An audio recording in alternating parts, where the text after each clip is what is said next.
Oo na.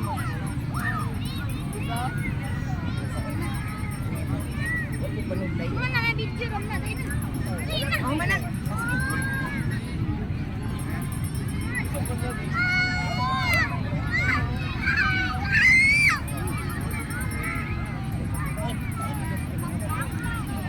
Okay. 1, 2, 3.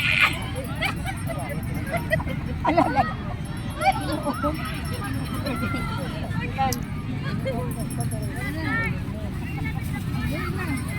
Dong, ato sa mi dong. Dong ato sa dati. Dati.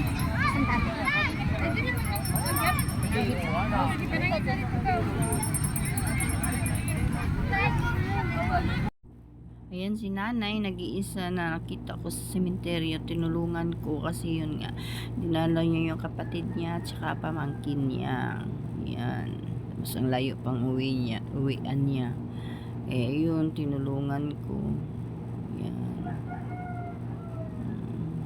Sabi pa nga niya sa akin, sana magkikita daw kami ulit. Kasi, yun nga, nagpapasalamat siya na tinulungan ko. Nanay. Sarap na feelings pag may matulungan ka. Ayan, kinuha ko pa yung pusporo kasi bago kami umuwi, sabi niya, sindihan ko daw yung, yan, namatay kasi, sindihan ko yung kandila ng pamangkin niya. Yan. So, inatid ko si nanay sa kanto, pasakay, pauwi. Salamat din nanay.